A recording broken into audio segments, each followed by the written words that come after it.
In this video, we're taking a look at the event switcher and how you use this within KeepaScore and how it will impact you throughout the course of your tournament day.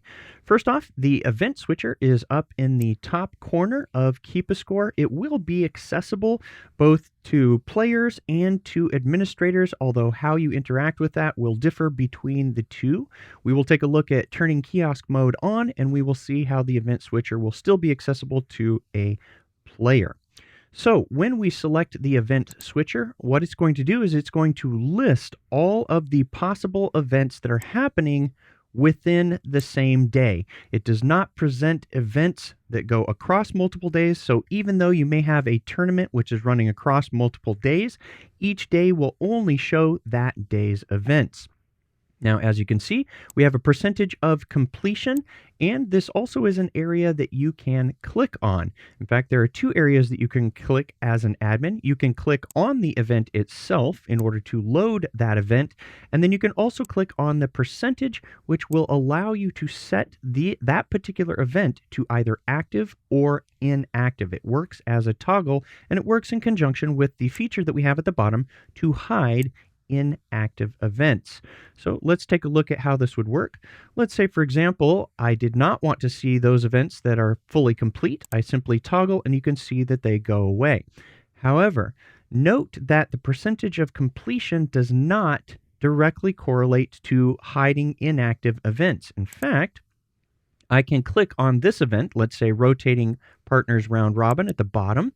If I want to say that we're just not going to play this event, I can make it inactive, and you'll notice that that event, when I toggle, will no longer be seen. This is the way that you can use the event switcher throughout the course of a day, that as events complete, this will get smaller and smaller, and you can see that your day is coming to an end. So now let's take a look at the kiosk mode and what the player can see with regards to the event switcher. We are now taking a look at the event switcher and how that works in the context of kiosk mode. You'll note that up in the top corner, when we select the menu, we're going to see that the very first thing that shows is going to be kiosk mode and whether that is on or off. You are going to be turning on kiosk mode when you want players to be able to simply just enter scores, or it is just a view-only format. So as I turn this on, KeepaScore is going to let me know that I need a passcode. I will put that in. We'll click into the field here, and we will input the passcode of test.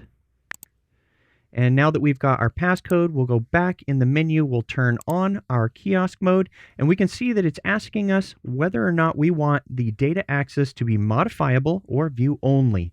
When we say view only, that means that we're going to typically have a kiosk.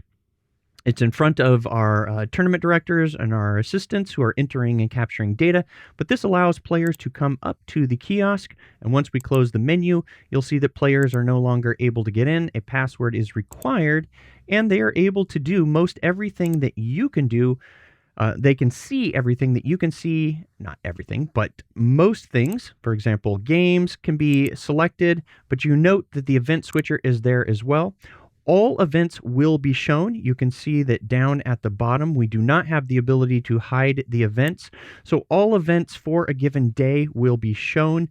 So if you don't want an event to show up, it simply cannot have the same date in terms of the event switcher, but users can come in and they are able to select on their event. If there is a bracket, they can select on the bracket icon. That bracket will come up. They can look at all of the stats and allows your assistants and input personnel to actually focus on capturing the day's data.